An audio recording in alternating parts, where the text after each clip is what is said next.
What is up, everybody? It is that time, Friday, 9 o'clock Pacific.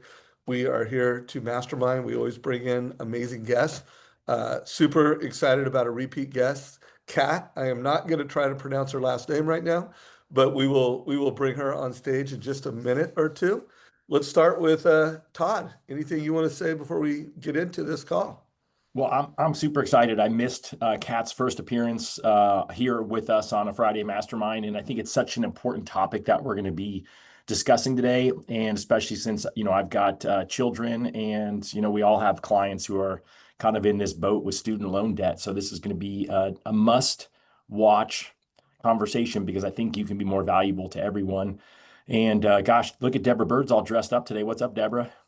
It's mid-month, and I'm excited about this call because what I'm hoping is the loan officers who tune in will take this information and even host their very own community educational event, because I really believe that there's a lot of people who disqualify themselves in their head, and so they don't even try to see kind of what their path forward could be. But then I also believe there's probably too many mortgage professionals out there who may not know how to strategically guide people through the student loan debt situation and how to get people into home ownership sooner. So, a little shout out for Sunday is National Nonprofit Day. So a little shout out to First Home IQ as well. And would love to hear in the chat any of you which nonprofit you support. You can put that in the chat, but also make a little social post for that nonprofit on Sunday. Love that. You don't even need to wait till Sunday. You can do it today. Just get it Yeah. done. I am going to put my nonprofit in chat when it's my turn, but that will be First Home IQ.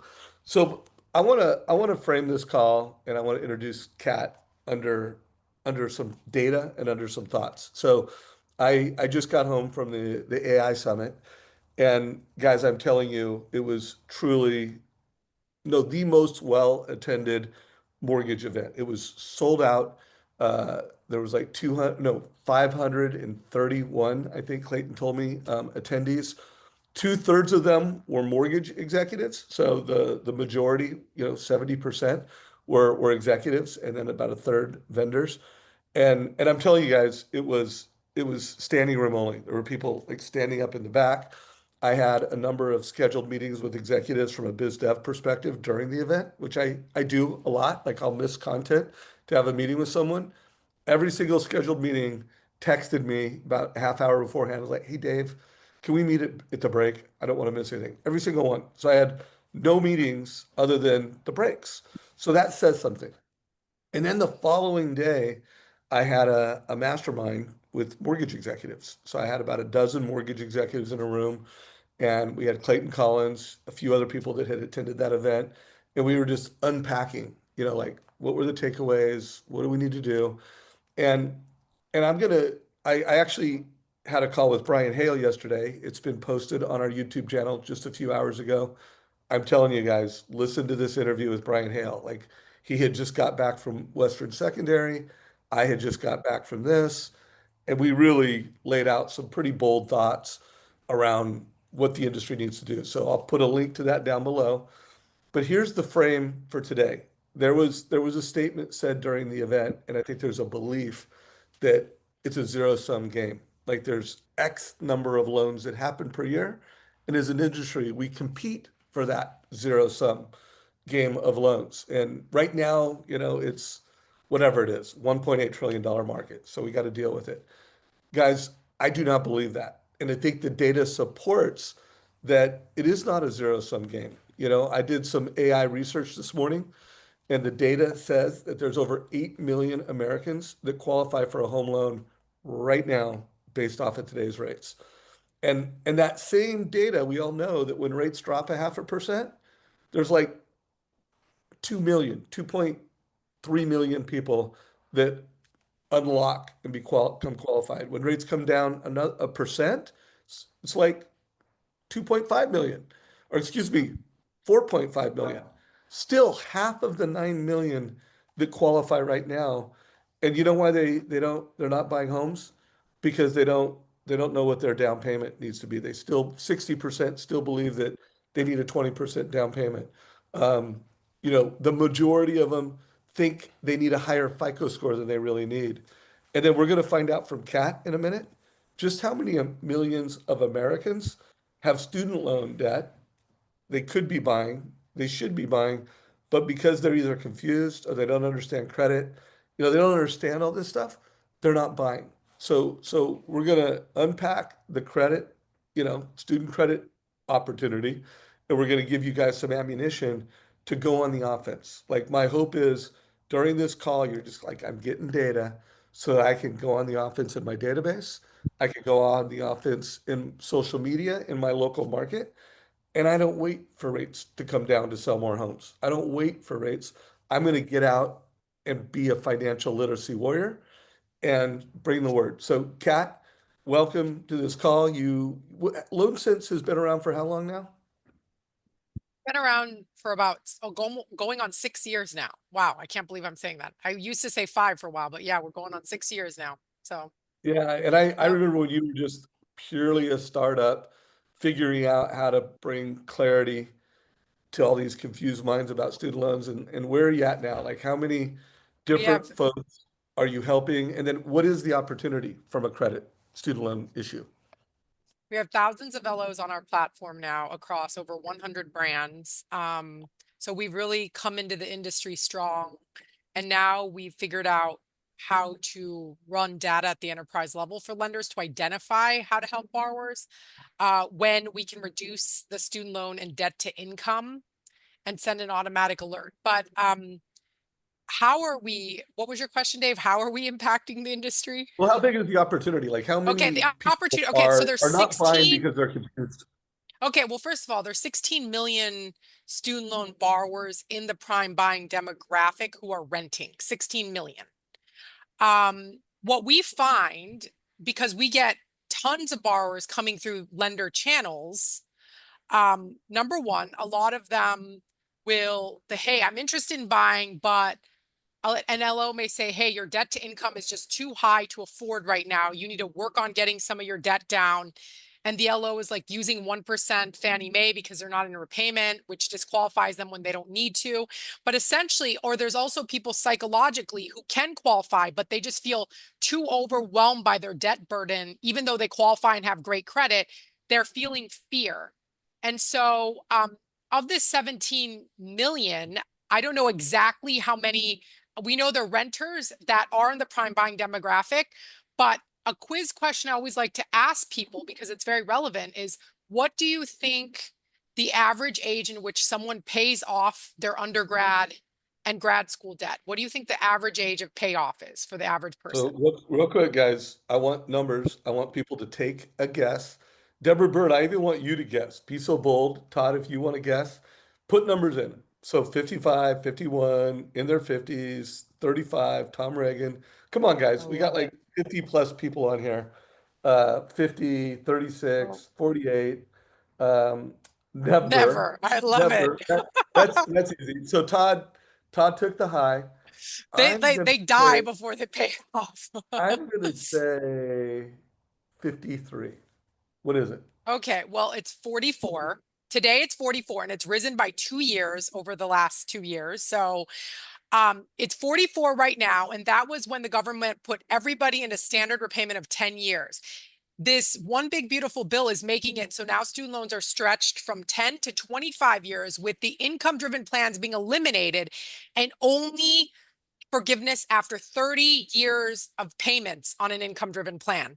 So borrowers starting school after this coming year in 2026 will only be eligible if they have to go on to a plan based on their income to qualify for 30-year plans unless they're a public servant, right? So I'm telling you this number because the average age of payoff is 44 and it's going to increase significantly because we're expecting people to take on debt for longer.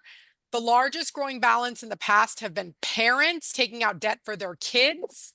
They will no longer have access to income driven plan after 2026. So I want to put put that out there because a lot of people downsize and try to go get a second home and take a mortgage. They're not going to have access to lower payments after 2026. So there is going to be an impact on now student debt being on people's credit for even longer.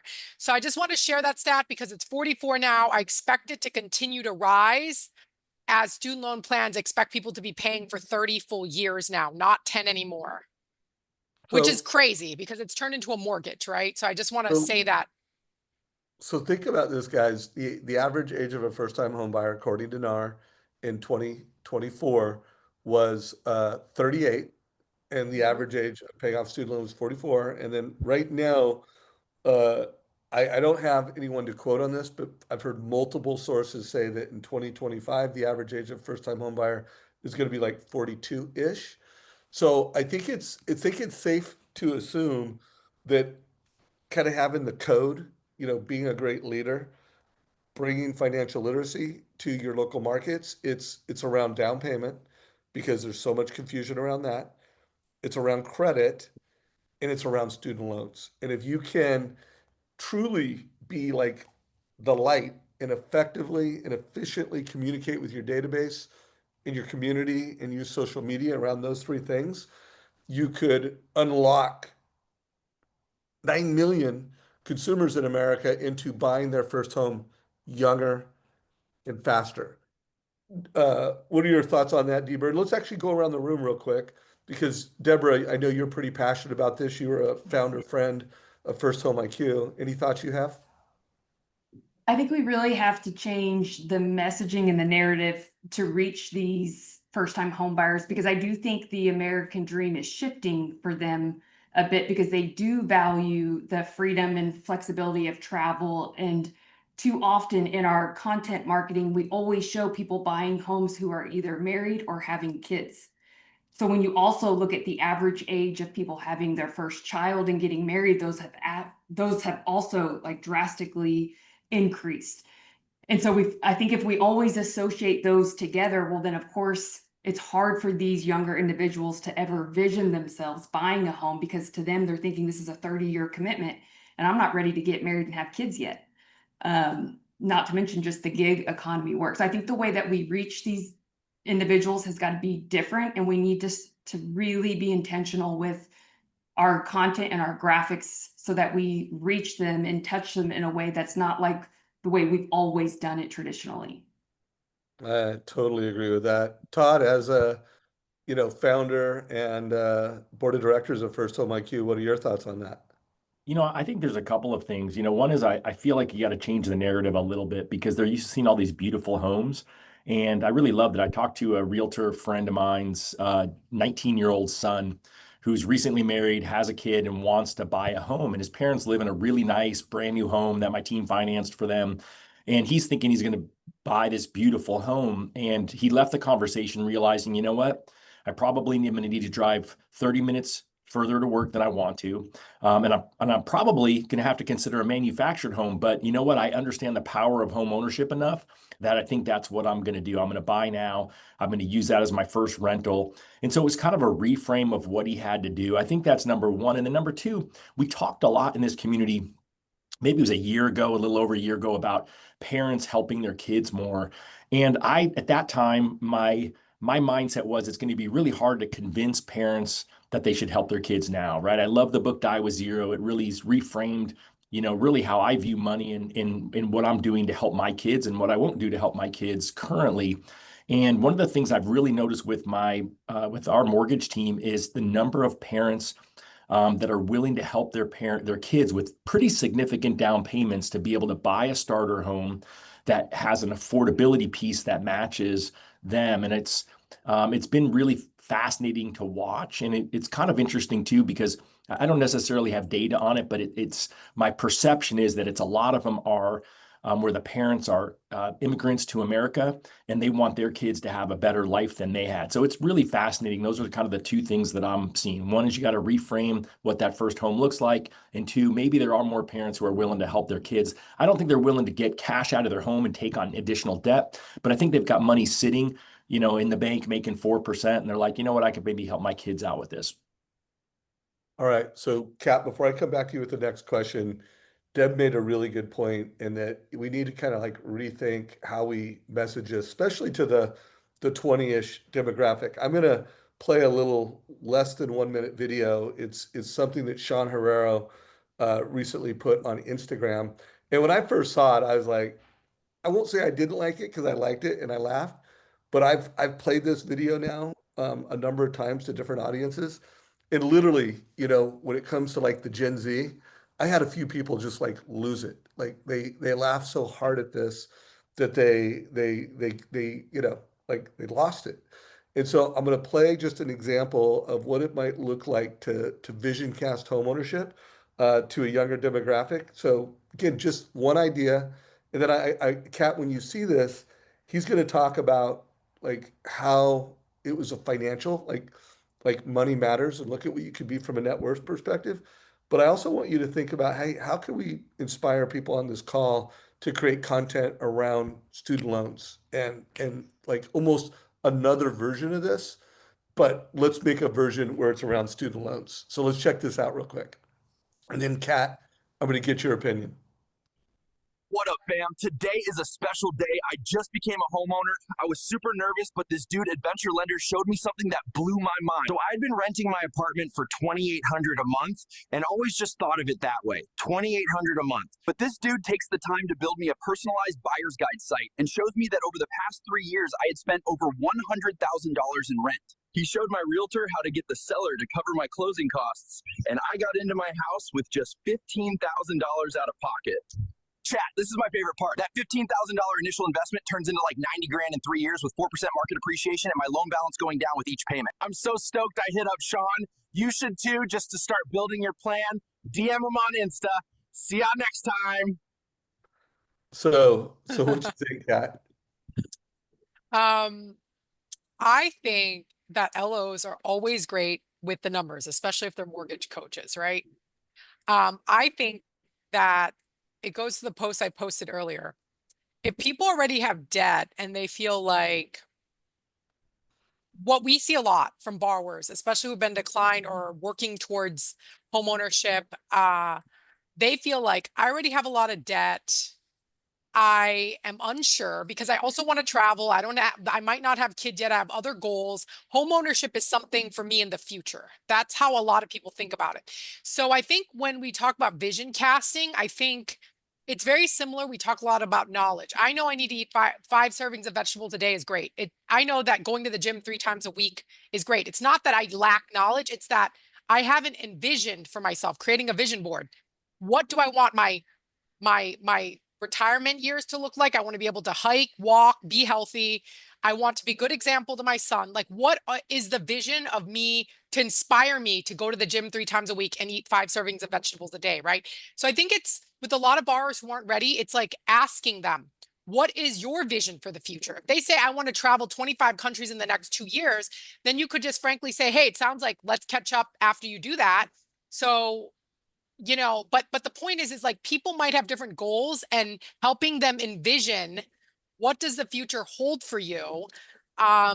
What does the meaning of home mean to you? Do you envision buying a home anytime soon? It's like, is that part of your goals? And I think helping them understand, to relate to my like whole diet exercise analogy, helping them understand what is the goal so that they feel motivated to not buy a latte and save that $5 instead, right? It's literally like those tiny little actions that we have to motivate borrowers to do. And it's not just a knowledge gap. It's like, how do you create a vision for them to inspire them to save that $5 a day? Whatever the goal is, help them set a goal, help them envision it. So when we talk about vision casting, I think we need to think it's not just about understanding that homeownership will help me gain wealth. I think that that message is clear, especially in America with the American dream. It's how do we create a vision for their specific life that will motivate them to take the action? Because a lot of people may be far from that right now because they have different goals or because they don't have the down payment savings, right? So what can we do to inspire them? That's my thoughts when I see a video like that, because of course the numbers are true. Well, the only debate I have on that is the data says that the majority of Americans don't know that. They think they need to put 20% down. They think that they need a 740 FICO score, and they don't actually know how home appreciation works and that what that would look like. So I think but by the way, what you said I is, don't argue with you. I don't argue with you, Dave. I'm just talking about the people who are ready and they aren't pulling the trigger, right? So how do we have a conversation, especially like LOs care about the people ready today. There are plenty of those that you'll talk to and they still won't move forward. And why is it? Because there's this blocker. So if we can get to their level, for LOs, it's like another product they're selling today. But for the borrower, it's like, oh, this is the largest purchase of my life. I have no idea what I'm signing up for. Maybe they don't have a parent to guide them. Maybe their family has never owned their home and they're just generations of renters. So it's like we just have to think about who that person is and what level of their background and psychology is coming into the equation and talking to them at their level, regardless of the numbers, right? It's an emotional conversation before it's one about just all these numbers. And I think sometimes we can forget about that, is what I'm saying. yeah, no, That's I what I couldn't meant agree by with the that more. value of the American dream is they don't value it the same way that maybe we did. And they do have access to more information than ever before. And the Gen Z is actually the demographic who's been receiving the most financial literacy at the youngest age. I feel like they get confused of, well, should I do Bitcoin and crypto? Like, where's the best way to optimize and invest my money? Should I buy a business? Should I do this side hustle? So I think they're questioning, and there's also these other influencers that are loud guys that we need more people being loud on social, where you have like Grant Cardone saying, don't buy a home, never buy a home. You rent them out to people. So it's like, I think sometimes they just get really confused and get paralyzed of what's the best decision. Yeah, totally agree. So I want to make sure we're about 7 minutes till halftime. And for the second half, I really want to get tactical, Kat, around like, hey, what are Yes. all the hacks and strategies and how can LoanSense be used? But let's just go Yep. for another 7 minutes on this kind of macro perspective. Todd, you just heard this conversation. You saw that. Any Todd Bookspan thoughts? Well, I mean, I really think that that's the opportunity for us to solve is how do you get the people who are qualified to actually choose to take action? And, and then really I think that's just looking at what are the roadblocks that they're coming into. Is it, quality of the home? Is it distance they're driving? Is it lack of flexibility to be able to go on vacation? And then I think it's also the lack of knowledge, right? We talked about the fact that you said, Dave, they don't know their down payment. I think a lot of it's that rent to own comparison too. And, granted, it's going to be different wherever they're living, but I do feel like that is one of the biggest opportunities is, help them solve, is that really an opportunity? Like in your market today, with where rates are today, with where rents are today, could somebody do a 3 or 3.5% down loan and have rent be pretty comparable to a mortgage? And if that's the case, then start highlighting those opportunities. I think that's probably one of the easiest ways in my mind to overcome it, because I just know, talking to my own kids, right? They live in the two most expensive cities or two of the most expensive cities in the country, probably two of the top five, right? Manhattan and Los Angeles. And in both of those places, ironically, it's cheaper to rent right now than it is to own. And it's sad to me because I want it to be the opposite for them. But I'm also not at the point where I'm going to write a big ass check for a down payment for them to make it easier. So, it's this quandary that we're all in. Yeah, agreed. So Kat, let's get into the student loan opportunity and what should loan officers like? What are some of the biggest mistakes you see like loan officers making? What are some of the missed opportunities? And then like what are some of the solutions so that when it comes to addressing student loan problems and turning them into opportunities, as loan officers, we can get more people into homeownership. So the biggest opportunity and mistake at the same time, because they're one and the same, right, is seeing a borrower in forbearance and just using 0.5% or 1% for the debt to income formula, which for a lot of people, especially 1% Fannie and pause, a conventional, will disqualify them. So we need to stop using 0.5 and 1% as an automatic and help understand, if they were in repayment, what would their payment actually be and can that qualify them? It's like an extra leg work, an extra step, but that may give them 70,000, 90,000 more purchasing power, depending on what level of debt to income that they have, right? So I think it's just pausing and not just assuming that their DTI is a certain way, especially if it has student loans in pause, and examining that. Another thing that I see as a big issue right now is not accumulating 90 days late, like all of a sudden like this, because we spent up until the end of 2025 with student loan delinquencies and lates not being reported on the credit. So now there's like this accumulated and all of a sudden accelerated reporting, and then a borrower may be in process and boom, they go to close, run their credit. Now they have this 90-day late, their credit has disqualified them from buying. So a big mistake we see is that LOs just not knowing that there is something that can be done within 45 days of that event, where we can remove that from their credit so that they can still close. You haven't lost that deal entirely. And I just think that loan officers are not aware because there's no resources. If they use Credit Expert isn't informing them, which I've informed Credit Expert, by the way, that there are solutions to remove those 90 days late, because servicer changes and all these student loan changes have occurred without informing the borrower appropriately of their new deadlines. So that is hurting qualification. So what can you tactically do? Number one, know these two pieces of information I just told you. Don't assume a 1% debt to income, and don't assume if they have 90 days late, there's nothing that can be done except for pay on time for the next 9 months, right? And we have solutions for that here at LoanSense. The second thing that can be done, and Paul, please share the link. I have a free flyer / social content that you can use right away to talk about you being an advisor that can help with this issue. We have a lot of upcoming changes in 2026 with student loans. All the old income-driven plans are going to completely be eliminated, and there's only going to be 2 new plans, which is called repayment assistance and a new standard program. So it's just like knowing a few of these things without becoming an expert. We could be here to assist you, but knowing that, because it's going to change people's qualifications and they're going to be holding on to debt for longer. So just knowing that there are solutions out there to change that payment and debt to income, qualify them.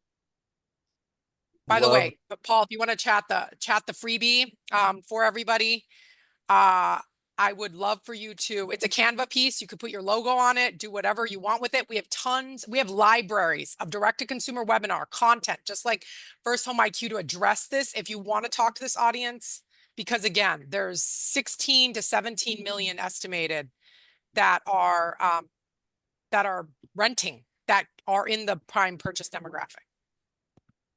Wait, so 16 million that are 16 renting, to 17 million. Yep. that are in the prime demographic. The purchase. Yep. So think of PSA, public service announcement, and getting that word out. So Paul, we'll make sure that we promote that document multiple times. We'll get that. There it is. He just shared it.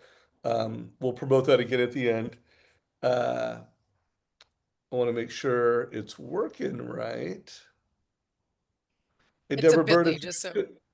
if you could confirm that Canva document is, oh, there it is. I got it. Real quick, before we keep going on the topic, let's just do a little workshop on how to use this document. Maybe even have Deborah Bird, give some social media advice that, hey, Kat just gave you this document. Why don't you tell us how this document should be used? And then D Bird, as you're looking at it and scanning it, if you have any advice on, I've already got some ideas, but Kat, what's your vision? You created this. How should loan officers be using this?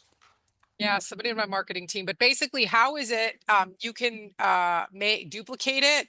And basically we just show you how to, if you go to the 3rd page, like all the way to the bottom, it gives you instructions. You don't need to read through it on this webinar, but basically it allows you to put your logo and your comment around how you can a vision for them, right? Whether it's, this is a specific testimonial of a loan officer who used our service and had a client success, but you could still use this same story, use these same results, and you could just put whatever you want to say to the borrower there and brand it yours, right? So we just show you a couple examples of how LOs have taken it and they did it and they use it. And so we included it here because they didn't take it out. They just left it. So I asked them if I could just use it in the example. So basically, yeah, you're just duplicating this page and taking out their photo and their comments and putting your own. That's basically it. You could leave the rest of the content, client success story, the impacts.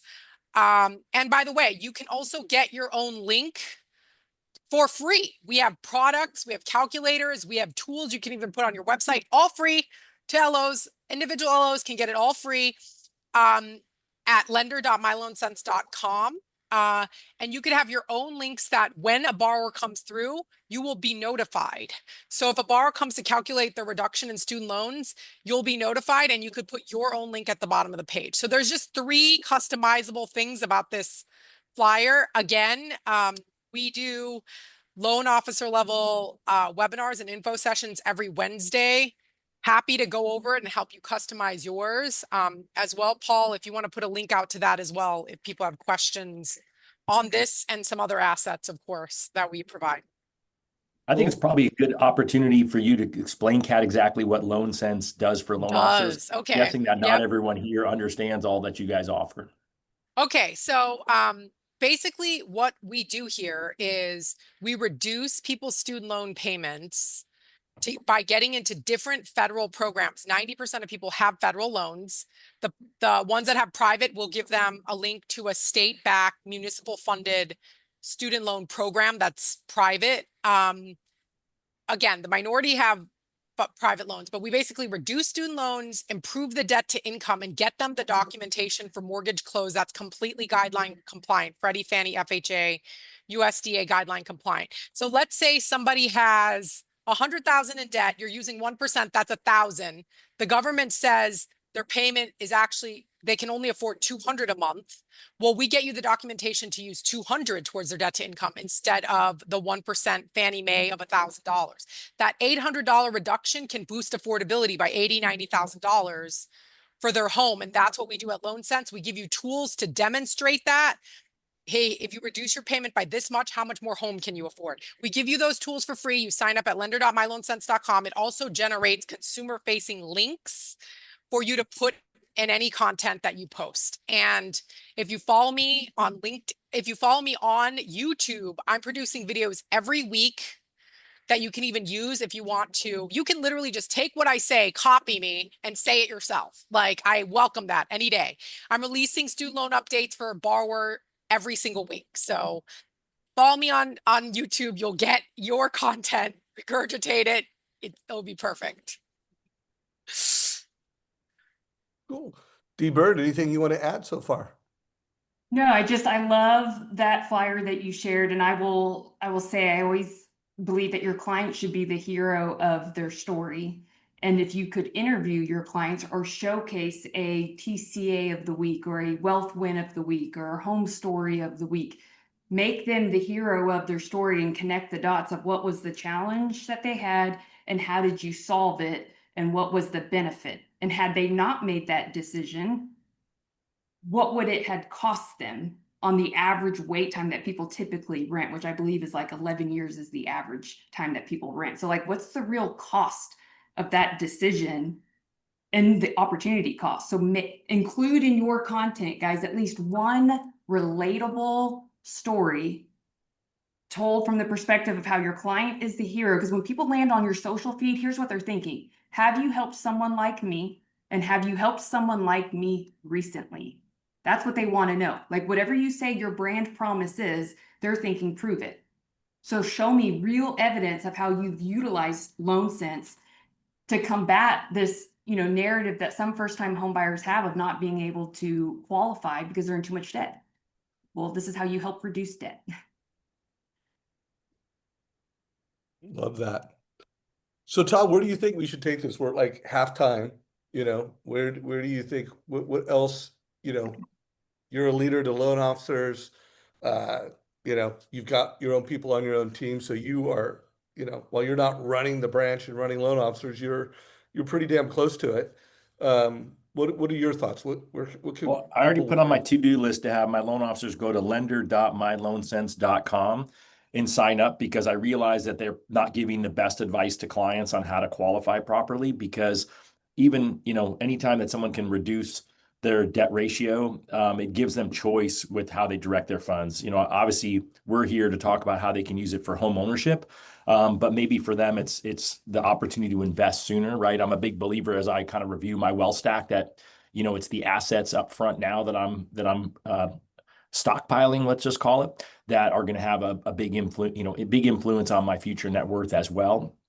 And so I'm looking at it from a couple of perspectives. So number one, I think it's just one of these things that if you're watching this live or you're watching the recording and you haven't investigated it, it totally seems like that's, you know, that's a no-brainer. And then I think the other part of it is really, you know, you've got a couple people here who are experts at this, right? Deborah Bird, CEO of Plug and Play SM, of course, my favorite social media company, and she's giving you the way that you can use this information to actually help be more attractive to clients, right? You're really given that opportunity. So I think, Dave, those are the two directions we have: is how do we actually use this to get more clients, and then also, you know, how do we use this just for better financial decisions for our loan officers? Love it. Dave, also, if you think it'd be useful, I have like some updates on what like the 2020, what's going to happen in 2026. I just didn't want to go there until, unless, you know, if the Well, audience wants to know what are the big updates? Yeah. yeah, well, we definitely want to get there. First of Okay. all, audience, how do you guys like this so far? Are you getting value from this mastermind? I can tell you that they are, because no one's leaving. I want to remind people, put your questions in chat. So there's some hearts. So people are digging this. Um, Deborah Bird, anything you want to add, or any questions that you see that we've missed before Kat gives us the 2026 roadmap? Have you seen a big increase from just undergraduate to graduate degrees? Like I've seen data on how people are going to school longer, but is there a big impact from the payment plans and just the balances that you've seen over the last couple of years? So yes, the biggest and highest rising balance is actually for parents taking out loans for their children. That's the largest rise. So people over 50 to 60 are taking out the most debt, which that's going to stop in 2026 because they capped Parent Plus loans. They also capped graduate loans. They capped graduate loans to $100,000 of lifetime borrowing limit and professional degrees to $200,000. So you're no longer going to see doctors taking out $1 million. That stuff you hear on Dave Ramsey is going to go away because they're just not going to be allowed to take that much anymore. So yeah, of course, the people with the highest debt burdens are people with these professional degrees. But there's also a ton of people who 4 out of 10 people take out debt and never graduate. So there's also people holding on debt burdens Wait, that whoa, whoa, don't even whoa. have the Four, outcomes of a four, degree. Four four out out of of 10 people, 4 out of 10 people take out debt and never get a degree. So we okay. could say it's probably better to take debt to Not buy a house instead of going to college. Just saying. Well, yeah, if you have no intention of graduating, or you really don't think you're going to use that degree whatsoever. I'm not trying to say there's no value in an education, but you can learn so much online that if you don't think you're going to actually get tangible value, like a return on investment on that degree, it's questionable if you should take out the debt if you're not that committed or really know what you're going to get from that. That's why I'm always an encouragement of people to take a gap year, work, explore what you want, even take a part-time job while you think about it, because there's so much risk to taking debt and then not knowing. It's the only form of credit that they just give you when you're 18 by signing a piece of paper, even though you don't know what you're taking, right? So it's very risky to have no guidance and not know and just sign up for it, because 4 out of 10 will have that debt of up to 50 grand and have no degree. We've seen people with over 50 grand and no degree. And so like another big program we're helping people with, which of a 21-page application, it's called Bar Defense. People who went to for-profit schools, got defrauded, never got a valuable degree, and have 6 figures in debt. So it's just there, you can qualify to discharge that debt if you go to these for-profit schools, by the way. So we help people with that application as well. I did there was a question, by the way, Deborah, if you don't mind me pointing out, by Paul Hurley. Will Fannie, Freddie, and Ginnie allow the lower payments to use towards a DTI calculation? And the answer is absolutely yes. And I can even send you the guidelines for any product. But basically, the guidelines do allow people to use a payment on an income-driven plan or future repayment assistance plan in 2026, as long as they have a letter that states that they are making this payment for at least 12 months and that it's dated within 60 days of close. Those are the underwriting requirements. We can go into detail if your team or your company is interested in educating or talking to your underwriter to make sure that that's understood. Even we know all the qualifications. So yes, we can get docs that are completely mortgage guideline compliant with Freddie, Fannie, and Ginnie. So before we get into the roadmap, I would love to hear your thoughts on some of the niches, because I always say, hey, there's riches and niches.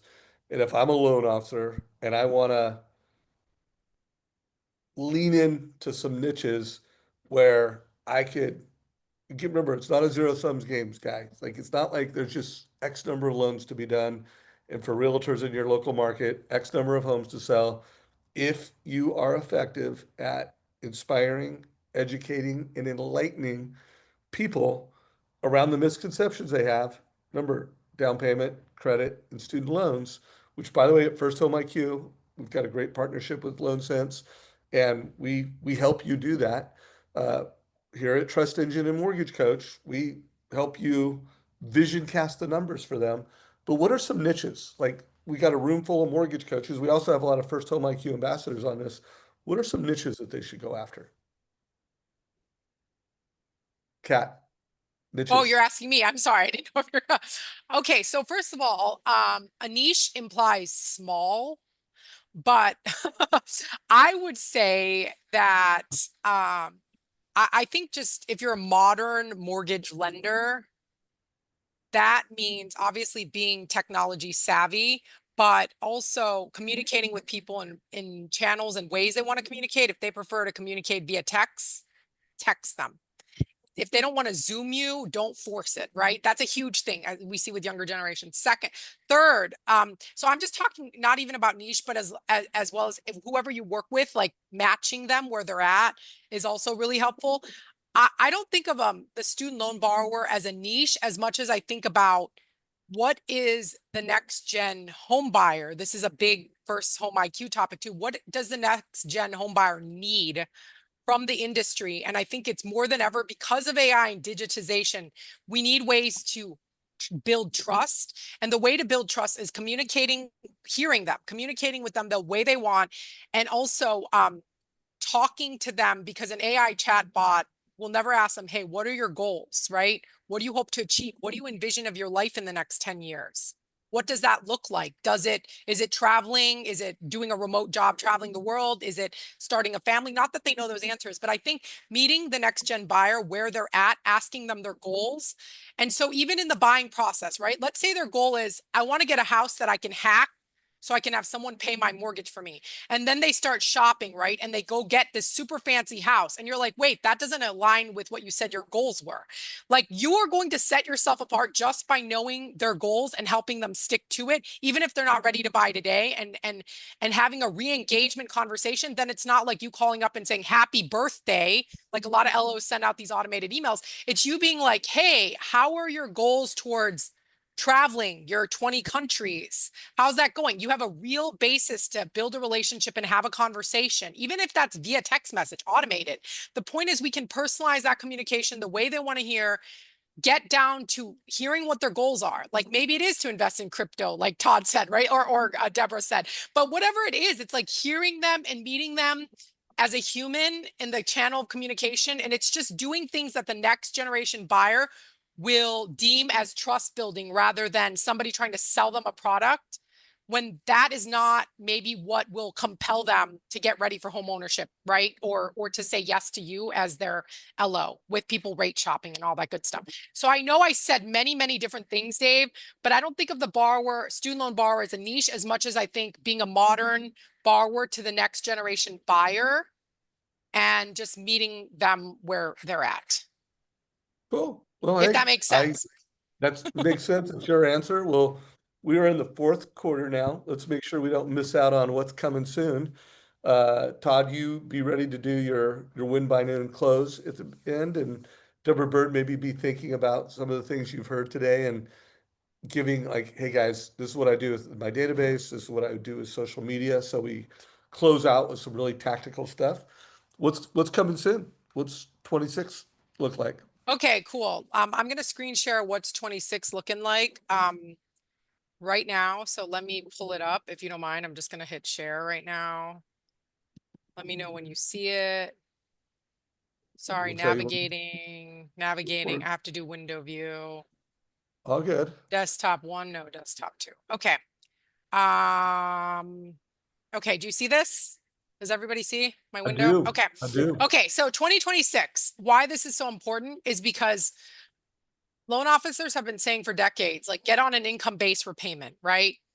That will only exist for old borrowers starting in 2026. As of 2026, there's only going to be 2 plans available to anybody that's graduating basically after 2026. And that's the revised standard, which is 10 to 25 years of fully amortized loan amounts. Like when you think of a mortgage, you have a 15 or 30, right? This is going to be a 10 to 25. You have to pay off the full balance. Then instead of income-based repayment, there's going to be the repayment assistance program, which is going to be a 30-year plan. And it's going to be based on 10% of the adjusted gross income with a $10 minimum. So there's going to be no more $0. Oh, they told me in their repayment with a $0. That's ending. There's no more $0 payments, which is a blessing, especially for the guidelines that don't accept zero, right? Forgiveness is going to be after 30 years. If you're a public servant, if you're working with teachers, adjunct professors, firefighters, all these public servants, which over 50% of our workforce are public servants, doctors, if they work for a hospital system, nurses, all those healthcare professionals, most public servants, they can get their loans fully forgiven after 10 years. So if they're coming to you and said, I've been a teacher in XYZ school district and I've been paying on my loans for 16 years, a flag should be going off and saying, you should never pay over 10 years. And I know a company that can help you stop paying and get the remainder forgiven, because that's the reality. They will even get the overages they paid for refunded by the US Treasury. Okay. We've gotten 6 figures of refund checks for doctors before. So the point is at 10 years, if they're a public servant, they say, I've been paying this for 2 decades. Again, alarm bell, they're making mistakes. They're not filing their paperwork correctly. They should stop, and that's going to help their DTI significantly, because if they get a letter that says the remainder is forgiven, now you don't have to count student loans at all in their DTI. It's 0, right? And so the impacts here are going to be people are going to hold on to debt much longer. So it's going to be part of the DTI for much longer. There's going to be much more limited access to specific plans that will lower the payments. And here's the good news of what LoanSense can do. Right now, there's plan flexibility. We can get people into old plans still.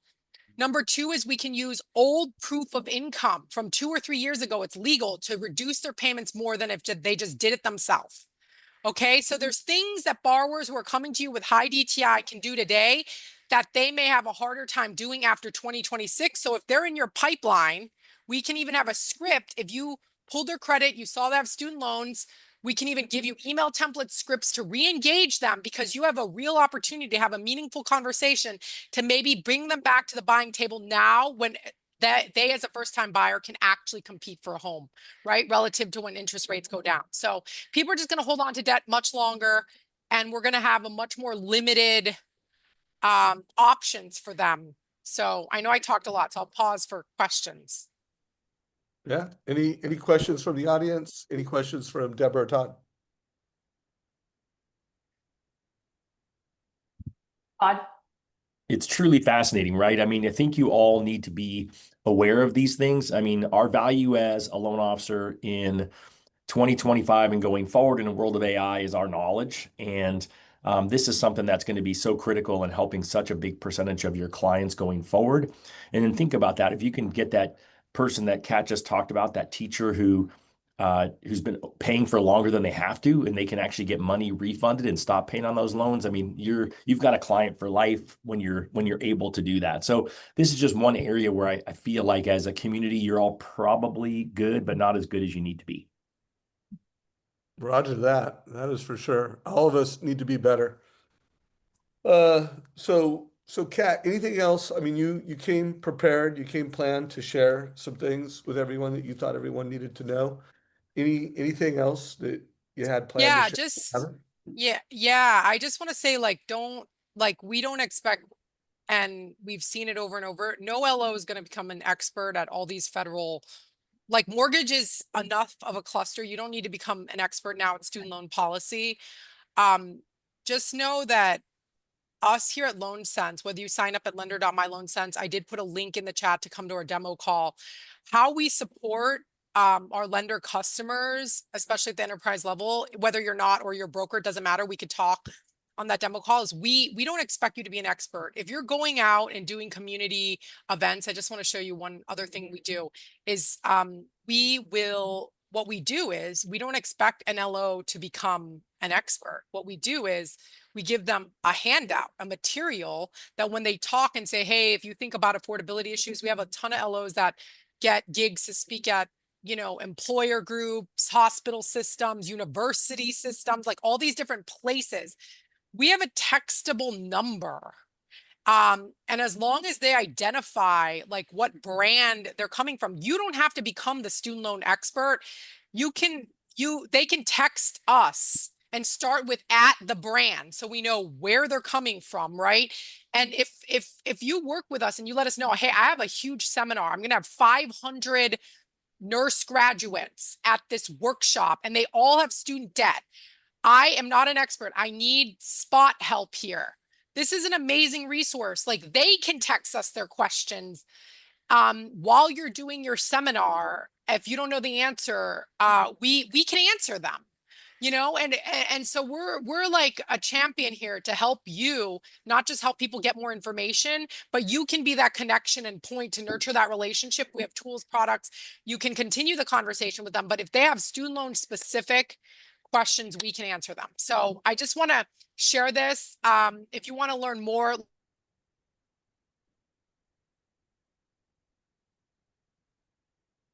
Did we lose Kat or did we lose me? I think we lost Kat.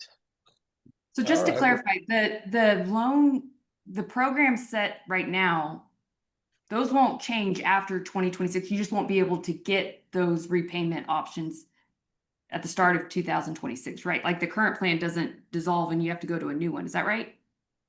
Am I understanding that correctly? She's frozen, so we don't know. I Hopefully didn't know she'll if be you back. guys knew. Yeah, I didn't know if you knew. I've not brushed up yet, but I'm planning on it. Because talk about FOMO and sense of urgency of why you should be ninja attacking then your sphere, your database, the parents. Because if that's true, then we need to get people in now.